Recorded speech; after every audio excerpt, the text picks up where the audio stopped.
السلام عليكم ورحمة الله وبركاته. إن الحمد لله نحمده ونستعينه ونستغفره ونعوذ بالله من شرور أنفسنا ومن سيئات أعمالنا. من يهده الله فلا مضل له ومن يضلل فلا هادي له. أشهد أن لا إله إلا الله وأشهد أن محمدا عبده ورسوله. يا أيها الذين آمنوا اتقوا الله حق تقاته ولا تموتن إلا وأنتم مسلمون. اللهم صل على محمد وآل محمد كما صليت على إبراهيم وعلى آل إبراهيم إنك حميد مجيد. اللهم بارك على محمد وآل محمد كما باركت على إبراهيم وعلى آل إبراهيم إنك حميد مجيد. أما بعد. அந்த ஏக சாமி சமாதானம் அல்லாஹ்வுடைய தூதர் முஹம்மது ஸல்லல்லாஹு அலைஹி வஸல்லம் அவர்கள் குடும்பத்தார் மீதும் சத்திய சஹாபாக்கள் நபியர்கள் தாபீன்கள் தபூ தாபீன்கள் மற்றும் இஸ்லாமிய சமுதாய மக்கள் அனைவரும் மீதும் உங்கள் அனைவரும் மீதும் உண்டாவதாக பிரார்த்தித்து அல்லாஹ்வை போற்றி புகழ்ந்தவனாக அல்லாஹ்வுடைய திருநாமத்தை கொண்டு இன்றைய ரமலானுடைய 12வது இரவில் நாம் அனைவருமே அமர்ந்திருக்கிறோம். 11 நோன்புகளை அல்லாஹ்வுடைய பாதையில நோற்றுவிட்டோம். அல்லாஹ் லக்கல் ஹம்து வலக்கல் ஷுக்ரு ஹம்துல்லாஹி கதீரன் தய்யிபன் பாரக்கல் ஃபீஹி. பாக்கி இருக்கக்கூடிய நோன்புகளை நோக்க காத்து கொண்டிருக்கிறோம். இன்னும் 19 நோன்புகள் இருக்கிறது. அல்லாஹ் நம் அனைவருக்குமே இந்த பாக்கியத்தை தந்துள்ள வேண்டும் என்று பிரார்த்தித்தோமாகும். இந்த இரவிலை நாம் செய்ய வேண்டிய அமல்களை அல்லாஹ்வுடைய தூதர் காட்டி தந்த வழிமுறையில 4 ரக்காயத்துகள் இரவு தொழுதுவிட்டு சிறு இடைவெளியிலே இந்த பயான் பிரச்சாரத்தை உங்கள் மத்தியில சொல்ல ஆசைப்படுகிறேன். அன்பிற்கினிய சகோதர சகோதரிகளே, நம்முடைய காலங்கள் ஓடிக்கொண்டிருக்கிறது. அல்லாஹ் நமக்கு வாய்ப்பளித்த வாழ்நாள் ஒவ்வொரு நாளும் கழிந்து கொண்டே போகிறது. ஆனால் ஒரு நாள் முடிவுக்கு வரும். அதுதான் மரணம் என்பது நமக்கு தெரியும். ஆனால் எல்லோரும் நினைத்துக் கொண்டு இருக்கிறோம் மரணம் தான் முடிவு என்று. ஆனால் மரணம் முடிவு அல்ல, மறுமையினுடைய ஆரம்பம். மறுமை என்பது மறுமையினுடைய நம்முடைய வாழ்க்கையுடைய ஆரம்பம் என்பதை மறந்துவிடக்கூடாது என்பதுதான் இந்த பயானில சொல்லக்கூடிய செய்திகளாக இருக்கிறது. இந்த உலகத்தில் வாழக்கூடிய வாழ்க்கை என்பது குறைந்த காலம். ஆனால் நாம் இறந்ததுக்கு பிறகு இருக்கக்கூடிய வாழ்க்கை என்பது நீண்ட ஒரு வாழ்க்கையாக இருக்கிறது. அப்பொழுது நாம் செய்ய வேண்டிய செயல்கள் எல்லாமே படைத்த ரப்பல் ஆலமீனுக்கு அல்லாஹ்வுக்காக நாம் இந்த உலகத்தில் நல்ல அமல் செய்தால் நாம் நம்முடைய காரியங்களை அல்லாஹ் மறுமையில் லேசாக்கி வைப்பான். அதை நாம் அறிந்து கொண்டு முழுமையாக நம்முடைய இந்த ரமலான் மாதத்தை சிறப்புக்குரியதாக நாம் ஆக்க வேண்டும். ஒரு 6 விஷயங்கள் உங்களிடத்தில் நான் சொல்ல ஆசைப்படுகிறேன். இந்த 6 விஷயத்தை முதலாவதாக சொல்லக்கூடிய செய்தியை உள்வாங்கிக் கொள்ளுங்கள். இந்த நோன்பை அல்லாஹ்வுக்காக நீங்கள் நோக்க வேண்டும், வேறு யாருக்காகவும் இல்லை.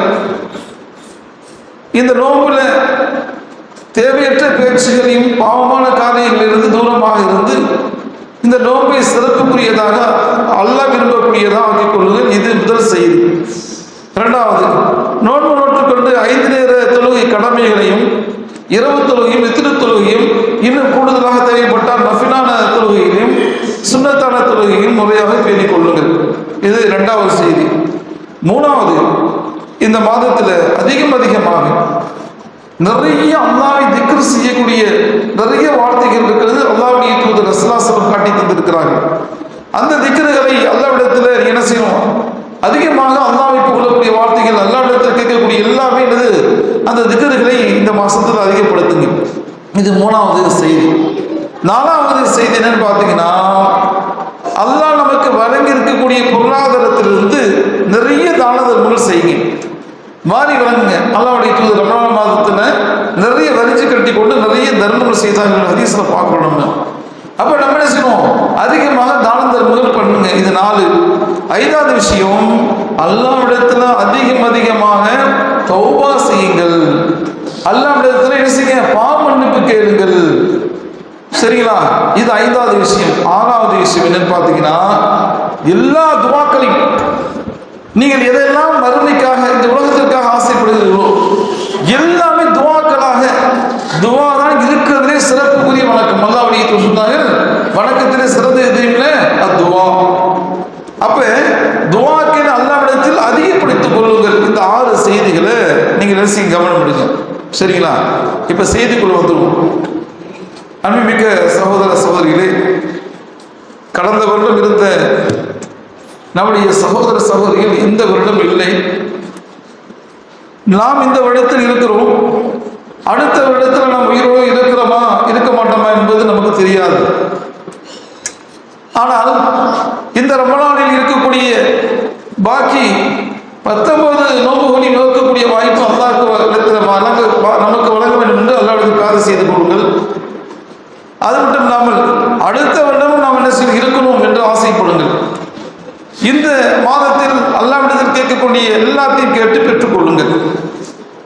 அது மட்டுமல்ல, பல ரஹ்மான் கருணையாளன், அவனுடைய கருணைக்கு நிகராக எதுவும் இல்லை. அப்படிப்பட்ட கருணையாளத்தில் சொர்க்கத்தை அல்லாஹ்விடத்தில் கேட்டு நரகத்திலிருந்து பாதுகாப்பு பெற்றுக் கொள்ளுங்கள்.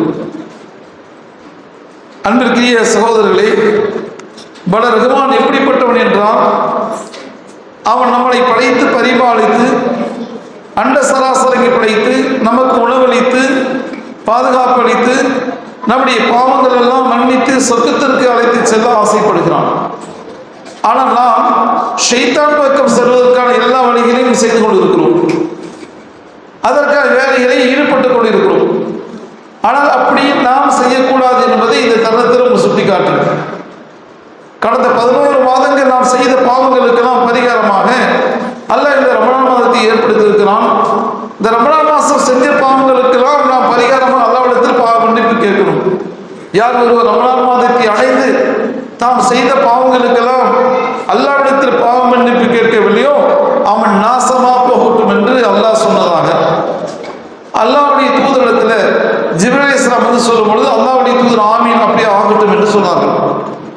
அப்ப இந்த மாசத்திலையும் நோன்பு நோக்காம தொழாம பாவமான காரணங்கள்ல யாரெல்லாம் அந்த காரியங்களில் ஈடுபட்டிருக்கிறாங்களோ அவர்கள் நாசமாகத்தான் போவார்கள் என்றால் நரகத்தில் தான் போவார்கள் என்று அர்த்தம். அப்ப இதுல கூடுதல் கவனமா என்ன செய்யணும்? இந்த மாசத்துல கொடுத்த வாய்ப்பு நம்ம என்ன செய்யணும்? அல்லாஹ்விடத்துல நல்லா ரெடியாக இருக்கிறான். தனி கைகளை விரித்து வைத்திருக்கிறான். நாம் எதை கேட்டாலும் கொடுப்பான். நாம் எதை கேட்டாலும் நல்லா கொடுப்பான். பாவம் மன்னிப்பா பெற்றுக்கொள். உனக்கு ஏதாச்சும் தேவையா அவசியமா பெற்றுக்கொள். அல்லாஹ் ரெடியாக இருக்கிறான், அவன் ரெடியாக இருக்கிறான், நம்ம ரெடியாக இல்லை என்பதை இந்த தருணத்தில் நான் நம்மிடத்தில் சுட்டி காட்டுறேன். அன்புமிக்க சகோதர சகோதரிகளே, பல ரஹ்மானத்தில் பாவ மன்னிப்பு கேளுங்கள். அல்லாஹ்வுடைய தூதர் ஒரு நாளைக்கு 100 தடவை பாவ மன்னிப்பு கேட்டார்கள். அல்லாஹ்வுடைய தூதர் சொன்னார்கள், நான் ஒரு நாளைக்கு 100 தடவை அல்லாஹ்விடத்தில் பாவ மன்னிப்பு கேட்கிறேன். அஸ்தக்ஃபிருல்லாஹ் வ தூபு இலைஹி, அஸ்தக்ஃபிருல்லாஹ் வ தூபு இலைஹி என்று அல்லாஹ்விடத்தில் கேட்பதால் அல்லாஹ்வுடைய தூதர் சொன்ன ஹதீஸில் இருக்கிறது. அல்லாஹ் என்னை மன்னித்து அருள் புரி, நான் உன்னிடத்தில் மீள்கிறேன், நான் உன்னிடத்தில் திரும்புகிறேன் என்ற பிரார்த்தனையை அல்லாஹ்வுடைய தூதர் கேட்டார்கள். அல்லாஹ்வுடைய தூதர் மின்பன் பாவங்கள் மன்னிக்கப்பட்டவராக இருக்கிற இந்த சூழ்நிலையில் சொர்க்கவாசியாக அறிவு செய்யப்பட்ட அல்லாஹ்வுடைய தூதர் ஏன் பாவ மன்னிப்பு கேட்டார்கள்? ஆனால் அல்லாஹ்வுடைய தூதர் எந்த தவறும் செய்யாமல் இருந்து அவர் பாவ மன்னிப்பை கேட்டார்கள் என்றால் அந்த பாவ மன்னிப்பு எதற்காக என்றால் நாம் அறியாமல் தெரியாமல் ஏதாச்சும் பாவம் செஞ்சிருந்தோம்னா அல்லாஹ் மன்னிக்க வேண்டும். அல்லாஹ்வுக்கு நன்றியுள்ள அடியானாக இருக்கணும், தொழுது வணங்கணும் என்ற நோக்கத்தில் அல்லாஹ்வுடைய தூதர் நம்முடைய வாழ்நாளில் தனி நாட்களை கழித்தார் என்பதை ஹதீஸில் பார்க்கிறோம். நம்ம அல்லாஹ்வுடைய தூதரே 100 தடவை கேட்டாங்கன்னா நம்ம எத்தனை தடவை கேட்கணும் என்பதை ஒரு சுயபரிசீலனை செய்து கொள்ளுங்கள். நம்ம லட்சக்கணக்கில் கேட்க வேண்டி இருக்குது. ஏன்னா நிறைய பாவங்களை செஞ்சு வச்சிருக்கிறோம், நிறைய பாவங்களை செய்து கொண்டு இருக்கிறோம் வேற. அப்ப இந்த பாவங்களுக்கெல்லாம் பரிகாரமாக அல்லாஹ்விடத்தில் பாவ மன்னிப்பு பெற்றுக்கொள்வது சிறந்தது. இந்த மாசத்துல அல்லாஹ்வுடைய தொழுது வழங்கி பாவ மன்னிப்பு எல்லாத்தையும் பெற்றுக்கொண்டு ஒரு நல்ல அடியனாக பெருநாள் தினத்தன்று ஒரு பிறந்த குழந்தை போல எந்த தீமை இல்லாத இன்ஷால்லாஹ் நன்மைகளை முறையாக ஒழுங்காக செஞ்சுட்டு வாங்க. போல ரஹ்மான் கருணையாளர், அவனை பற்றி செய்திகளை நான் உங்களுக்கு சொல்லணும்.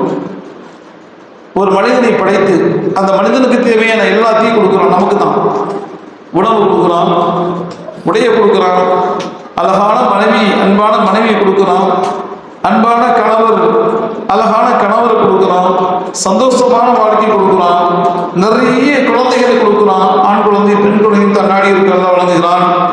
சில பேருக்கு ஆண் குழந்தையை வழங்குகிறான், சில பேருக்கு பெண் குழந்தையை வழங்குகிறான். அப்ப எல்லாத்தையும் நல்லா வழங்கி அற்புதமான வீடையும் வாகனத்தையும் கொடுத்து ஒரு சொகுசான வாழ்க்கையை நம்மளை வாழ செய்கிறான். வாழ செய்து எனக்கு நீ முழுமையாக கட்டுப்படு, என்னுடைய தூதருக்கு கட்டுப்படு, நான் சொன்ன கடமையை நிறைவேற்று, என்னுடைய பாதையில நீ என்ன செய்ய, ஒவ்வொரு நாளும் நல்ல முறையில் செய்து கொள்ளுரு என்று அல்லாஹ் நமக்கு கட்டளையிடுகிறான். கட்டளையிட்டு நம்முடைய பாவனை மன்னித்து நமக்காக சொர்க்கத்தை அல்லாஹ் என்ன செய்கிறான், ஏற்பாடு செஞ்சு வச்சிருக்கிறான். அப்படி சொர்க்கத்தை ஏற்பாடு செஞ்சு வச்சிருக்க ரஹ்மானுக்கு இந்த உலகத்துல மாறு செய்தால் மறுமையில நம்ம எங்க போவோம், நரகத்துக்கு தான் போவோம். அப்படி இருக்கக்கூடாது என்பதுதான் நம்ம இன்னைக்கு இந்த உரையிலே பார்த்து கொண்டிருக்கிறோம். அன்பிமிக்க சகோதர சகோதரிகளே, ரஹ்மான் அவன் தான் அரசனுக்கெல்லாம் அரசன். 7 வானங்களுக்கு மேல் அரிசியில் அமர்ந்து ஆட்சி செய்யக்கூடிய ரஹ்மான் நாம் செய்யக்கூடிய ஒவ்வொரு செயல்களையும் கண்ணெடுத்துக் கொண்டிருக்கிறான். அவன் தான் பார்த்து கொண்டிருக்கிறான், அவன் தான் கேட்டுக் கொண்டிருக்கிறான். அப்படிப்பட்ட ரஹ்மான் நம்முடைய பாவங்களுக்காக அவன் நம்மளை பிடிக்க ஆரம்பித்தால் இந்த பூமியில ஒன்று கூட என்ன செய்யாது, மிச்சம் ஏற்படாது. ஒரு உயிர் கூட மிச்சம் ஏற்படாது. நமக்கு தண்டனை வழங்க நினைத்தான். ஆனால் அல்லாஹ் என்ன செய்யறான், தன்னை கருணை கொண்டு அவன் என்ன செய்யறான், பாவங்கள் எல்லாமே மன்னித்துக் கொண்டு மறுமையில சொர்க்கத்திற்காக அழைத்து செல்வதற்கான வேலைகளை செய்கிறான். ஆனால் நாம் அல்லாஹ்விடத்துல பாவ மன்னிப்பை பெற்றுக் கொள்ள வேண்டும் என்பதற்காக தான் இந்த செய்தி. அது மட்டும் இல்ல, ரஹ்மானுக்கு எதுவும் தேவையில்லை. அல்லாஹ் சம்பது அவன் தேவையற்றவன், அவனுக்கு எந்த தேவையும் இல்லை. தேவையுடன் நம்ம தான், தேவையுடன் நம்ம தான். ஆனால் இருந்தாலும் ரஹ்மான் நமக்கு எல்லா உதவிகளும் செய்து கருணை காட்டி நம்முடைய பாவங்களை மன்னித்து சொர்க்கத்திற்கு சேர்க்கிறதுக்கான எல்லா வேலையும் செய்கிறான். அப்படி இருக்கிற சூழ்நிலையில ரஹ்மான் அவனை புகழணும், நன்றி செலுத்தணும், அவனை கட்டுப்படணும். அதுதான் முக்கியமான செய்தியாக இருக்கிறது. அல்லாஹ்வுடைய சொன்னாங்க, அல்லாஹ்வுடைய பங்கீடுகளை அல்லாஹ் எடுக்கக்கூடிய இந்த அன்பு என்று சொல்லக்கூடிய இரக்கம் என்று சொல்லக்கூடிய பங்கீடு 100 பங்குல அல்லாஹ் இந்த உலகத்துல ஒரே ஒரு பங்கு தான் இறக்கியிருக்கிறான். இந்த ஒரு பங்கு தான் இந்த உலகத்திற்குரிய அனைத்து ஜீவராசிகளும் ஒருவருக்கு ஒரு அன்பு நேசம் பரஸ்பரம் கொண்டாடுது. அன்பு நேசம் பரஸ்பரம் கொண்டாடுது. அது மட்டும் இல்லாமல் அவனுடைய 1% பங்கு தான் இந்த உலகத்திற்குரிய எல்லா ஜீவராசிகளும் தான், மனித சமுதாயமாக இருந்தாலும் சரி, பறவை இனங்களாக இருந்தாலும் சரி, விலங்கினங்களாக இருந்தாலும் சரி, பிற உயிரினங்களாக இருந்தாலும் சரி, எல்லாமே ஒருவருக்கு ஒரு அன்பு நேசம் பரஸ்பரம் கொண்டாடப்படுகிறது. அப்படி அன்பு நேசம் பரஸ்பரம் கொண்டாடக்கூடிய இந்த ஒரு பங்கு அல்லாஹ்வுடைய இரக்கம் அன்புதான் அதன் மூலியமாக இது செயல்படுகிறது. பாக்கி 99% பங்கை வைத்திருக்கிறான் ரஹ்மான். அவன் எப்படிப்பட்ட கருணையாளாக இருப்பான், அவன் எப்படிப்பட்ட கருணையாளாக இருப்பான் என்பதை அறிந்து கொள்ளுங்கள். அது ரஹ்மான் படைச்ச ரப்புல் ஆலமீன் இருக்குது. அந்த மறுமை நாளில் அல்லாஹ் நம் மீது என்ன செய்வான், அந்த 99 பங்கு இரக்கத்தை, அன்பு, அப்படி அருளை, ரஹமத்தை நம் மீது இறக்குவான். இறக்குவான் யார் மேல, முஸ்லீம் மேல இறக்குவான். அப்படிப்பட்ட ரஹ்மான் இறக்கி நம்முடைய பாவங்களை மன்னிச்சு கொண்டு சொர்க்கத்தில் விடுவான். ஆனால் அல்லாஹ்வுக்கு யார் செய்தார்களோ அவர் கொண்டு வேலை என்ன செய்வான், நரகத்தில் விடுவான். இது செய்தி. அதுல அல்லாஹ்வுடைய தூதர் உதாரணம் சொல்கிறார்கள். என்ன சொல்றாங்க பார்த்தீங்கன்னா, ஒரு தடவை மெதினாவில் ஹவாஸின் குலத்தை சேர்ந்த கைதிகள் எல்லாம் பிணை கைதிகளாக பிடிக்கப்பட்டு ஒரு இடத்துல வச்சிருக்காங்க. சஹாபாக்களும் அல்லாஹ்வுடைய தூதரும் வராங்க. வந்து பார்க்குறாங்க, ஒரே கூட்டமாக இருக்குது. பிணை கைதிகளாக, போரில் பிடிக்கப்பட்ட பிணை கைதிகள். அது ஒரு பெண்மணி தன்னுடைய குழந்தையை காணும் அப்படின்னு தேடுறான். தேடி கிடி தன்னுடைய குழந்தைய கண்டுபிடிச்சிட்டான். கண்டுபிடிச்சு ஒரே அழுக, குழந்தையை காணும்ல. அந்த குழந்தையை வாரி அணைச்சு முத்துமணி பொழிந்து அந்த குழந்தைக்கு பால் ஊட்டுறாள். பால் ஊட்டி சந்தோஷப்படுகிறாள். இந்த காட்சி பார்த்து அல்லாஹ்வுடைய தூதர் சொன்னாங்க, சஹாபாக்களை பார்த்து, தோழர்களே, இந்த குழந்தையை பார்த்தீங்களா, காணாப்போன குழந்தையை பற்றி எவ்வளவு கவலை, அழுகை, பயங்கரமாக அழுதா. என்ன பண்ணா, குழந்தை கிடைச்ச பிறகு வாரி அணைத்து முத்தமலை பொழிந்து தன்னை குழந்தைக்கு உணவு அருந்துகிறாள், பாலை. என்று அல்லாஹ்வுடைய சொன்ன பிறகு அல்லாஹ்வுடைய சஹாபாக்களை பார்த்து கேட்குறாங்க, தோழர்களே, இந்த தாய் இந்த குழந்தையை தூக்கி நரகத்தில் போடுவாளா, நெருப்பில் போடுவாளா? ஒரு நெருப்பு இருக்குது, நெருப்பில் தூக்கி இந்த குழந்தை போடுவாளா? பெத்த குழந்தைங்கும் போது அது எப்படி போடுவாங்க? யாரும் சொல்லலாம். ஒரு தாய் 10 மாசம் போது எடுத்து அவ்வளோ பாசம் வைத்துக்கக்கூடிய அந்த தாய் எப்படி நெருப்பில் தூக்கி போடுவா? நெருப்பில் தூக்கி போட மாட்டான். அப்போ அல்லாஹ்வுடைய சொன்னாங்க, என்ன சொன்னாங்க தெரியுமா? இந்த தாய் இந்த குழந்தையை போட மாட்டானா, இந்த தாயை விட பல மடங்கு அல்லாஹ் நம்ம நினைச்சுக்கிறான், இறக்கம் அன்பு நேசம் வைத்திருக்கிறான், அன்பு நேசம் வைத்திருக்கிறான், கண்டிப்பாக போட மாட்டான். பல ரஹ்மானை பற்றி சொல்லும் பொழுது அப்படிப்பட்ட கருணையாளன் மறுமை நாளில் தான் 99 போக என்ன செய்வான், நான் மீது இறக்குவான் என்பதை அறிந்து கொள்ளுங்கள். அப்ப என்ன செய்யுதுன்னா, அல்லாஹ்வுடைய இந்த கருணை அவனுக்கு ஈடு இந்த உலகத்தில் ஒண்ணுமே இல்லை என்பதை இந்த ஹதீஸ் மூலியம் அறியலாம். அல்லாஹ்வுடைய இன்னொரு உதாரணம் சொல்றாங்க. ஒரு குதிரை குட்டி போட்டுச்சு, குட்டி போட்டு கட்டி இருக்குது. அது கட்டி இருக்கும் போது கீழே குட்டி இருக்குது. குதிரை பெண் குதிரை நிற்குது. அந்த பெண் குதிரை அங்கேயும் இங்கேயும் தன்னுடைய கால்களை தூக்கிக்குது. அல்லாஹ்வுடைய சொன்னாங்க, இந்த குதிரை காலை அங்கேயும் இங்கே தூக்கிக்கிற தாய் குதிரை ஏன் தெரியுமா? என்ன காரணம் தெரியுமில்ல? எங்க நம்முடைய குட்டியை தன்னுடைய குட்டியை தெரியாதவங்க மிதிச்சிடணும், மிதிச்சு அந்த குழந்தை செத்து போயிடணும், அந்த குட்டிக்கு செத்து போயிடுங்கிற அக்கறையிலையும் கவலையிலும் அன்புலையும் நேசத்திலையும் தான் தன்னுடைய காலில் அங்கே இங்கே தூக்கி கொள்வது என்று அல்லாஹ்வுடைய சொன்னாங்க. அப்ப ஒரு குதிரைக்கு, ஒரு பூனைக்கு, ஒரு கோழி குஞ்சு கோழி இருக்குது, ஒரு நாய் இருக்குது. அப்ப இதெல்லாம் குட்டி குஞ்சுலாம் இருக்குது. இந்த இருக்கக்கூடிய ஜீவராசிகள் எல்லாம் அவ்வளவு பாசமாக இருக்குது. ஒரு கோழிக்கு 10 குஞ்சு இருக்குன்னா கிட்ட வர முடியுமா? ஒரு பருந்தோ வேறு இருந்தாலும் ஓடி பறந்துட்டு கொடுக்கும். ஒரு நாய் ஒரு 6 குட்டி போச்சுன்னா கிட்ட கடிச்சுடும். ஒரு பூனை குட்டி போட்டுன்னா கிட்ட போன கடிச்சுடும். அப்ப எவ்வளவு பாதுகாப்பாக இருக்கிறது. அப்ப இந்த ஜீவராசிகளுக்கு இந்த இறக்கம் அன்பு நேசம் இருக்குன்னா அவனோட ரஹ்மான் எப்படிப்பட்டவன் என்பதுதான் இந்த தருணத்தை நாம் புரிந்து கொள்ள வேண்டிய அவசியம். அப்ப அல்லாஹ்வுக்கு நம்ம மாறு செய்யாமல் நம்ம செய்ய வேண்டிய அமல்கள் என்ன செய்யணும்? ஒழுங்கா முறையா செய்யுங்க. இன்ஷா அல்லாஹ் நான் சொல்ற இந்த 6 விஷயத்தை நேசிங்க சார், என்ன பண்ணுங்க, அல்லாஹ்வுடைய பாதையை நீங்க என்ன செய்யுங்க, கரெக்டா அந்த 6 விஷயத்தை செய்யுங்க. இது ஒரு செய்தி. ரெண்டாவதாக, நமக்கு வாய்ப்பளித்த இந்த நேரத்தில் நிறைய தான தர்மங்கள் பண்ணணும். அல்லாஹ்வுடைய சொன்னார்கள், ஒரு பேரிச்சம்பளத்துடைய ஒரு பகுதியாவது தர்மம் கொடுத்து என்ன செய்யுங்க, நரகத்திலிருந்து பாதுகாத்துக்கணும்னு சொன்னாங்க. எப்போ போல தான் நம்முடைய தமிழ்நாடு தௌஹீத் ஜமாஅத்துடைய மாநிலத்தில் நடத்தக்கூடிய ஹிப்ரு மதரசா, இஸ்லாமிய கல்லூரி, சிறுவர்கள் முதியோர் இல்லம், அதோடு இஸ்லாமிய தாவா சென்று அல்ஹிதாயா ஆண்கள் பெண்களுக்கான தாவா சென்று இது எல்லாமே நம்ம நடத்திட்டு இருக்கிறோம். இதில் ஜக்காத் நிதியை பொறுத்தவரையிலையும் சிறுவர்கள் முதியோர் இல்லம், ஆண்கள் பெண்களுக்கான தாவா சென்றுக்கு ஜக்காத் நிதி என்ன செய்யலாம், கொடுக்கலாம். இஸ்லாமிய கல்லூரி ஹிப்ரு மதரசா பார்த்தீங்கன்னா இந்த ரெண்டும் பார்த்தீங்கன்னா சதக்கத்துல் ஜாரியா போய் சேர்ந்துடும். ஒரு பையன் ஓதலாம் அப்படின்னா அந்த பையன் மூலியமாக என்னது நிறைய நன்மைகளை என்ன செய்யணும், நம்ம கொண்டு போய் சேர்ந்துருவோம். அப்போ அந்த நிறுவனத்தை நம்ம தான் வச்சு நடத்துறோம். தமிழ்நாடு தௌஹீத் நடத்துது, அதுக்கான பொருளாதாரம் நீங்க தான் கொடுக்கணும். ஆனால் அந்த பையன் ஓதி, அந்த பையன் மூலியமாக நம்ம நிறைய 600 பையன் ஓதி எப்படி இருக்கு காலமெல்லாம் ஓதி ஓதி அடுத்தவங்க கற்றுக் கொடுக்குற நம்பினா நம்ம ஒத்தாப்படக்குள்ள நமக்கு என்ன செய்யும், இன்ஷா அல்லாஹ் நமக்கு வந்து சேரும். அப்போ அந்த அடிப்படையில் இன்னைக்கு கூட தொழில் வச்சது யாரு, நம்முடைய ஹிப்ரு மதரசால ஓய்திருந்த பையன் தான். சரிங்களா? அப்போ எந்த அளவுக்கு பார்த்தீங்கன்னா கிராத்து எவ்வளோ இதாக இருக்கு பார்த்தீங்கன்னா. அப்போ நம்முடைய மதரசா நம்ம தான் என்ன செய்யணும், நிறைய மாறி வழங்கணும். இன்ஷா அல்லாஹ் மாவட்ட நிர்வாகிகள் வருவாங்க, நீங்கள் கிளைகளே கொடுத்து என்ன செய்யலாம், இன்ஷா அல்லாஹ் பில் வாங்கிக்கலாம். அல்லாஹ்வுடைய பாதையை இன்ஷா அல்லாஹ் நீங்கள் நிறைய வாரி வழங்குங்க. அல்லாஹ்வுடைய பாதையில மறந்துடாதீங்க. ஆனால் நம்ம இடத்துல இருக்கிற வரையும் தான் நம்ம செலவு செஞ்சால் தான் நமக்கு நன்மை. சேர்த்து வீட்டோட வச்சு பூட்டி வச்சு நகையாகவோ பணமாகவோ அல்லது பேங்க் பேலன்ஸ் எல்லாம் வச்சிருந்தீங்கன்னா ஒரு புரோஜனம் இல்லை என்பது இது தருணத்தில் உங்களுக்கு சுட்டி காட்டுறேன். ஏன்னா இறந்து போயிட்டா எது வராது, அமீர் சாலிகாத்தி நல்ல மகள் வரும், செய்து தான தர்மங்கள் வரும், பயனுள்ள கல்வி வரும், குழந்தையுடைய பிரார்த்தனை வரும், நஸ்ரசி என்ன சொன்னாலும் அது மட்டும் தான் வரும், வேறு எதுவுமே வராது என்பதை இந்த தருணத்தை நம்ம சுட்டி கொள்றேன், சுட்டி காட்டுறேன். சொல்லலாம் நீங்கள் அல்லாஹ்வுடைய பாருங்க நிறைய பொருளாதாரத்தை நான் சொல்லக்கூடிய செய்திகளுக்காக நீங்கள் வாரி வழங்க. இன்ஷா அல்லாஹ் அல்லாஹ் உங்களுடைய பாவங்களையும் என்னுடைய பாவங்களையும் மன்னித்து உயர்ந்த சுத்தமான ஜன்னத்தில் நமக்கு வழங்கும் என்று பிரார்த்தித்து இதை உரையை செய்கிறேன். அஸ்ஸலாமு அலைக்கும் வரஹ்மத்துல்லாஹி வபரகாத்துஹு.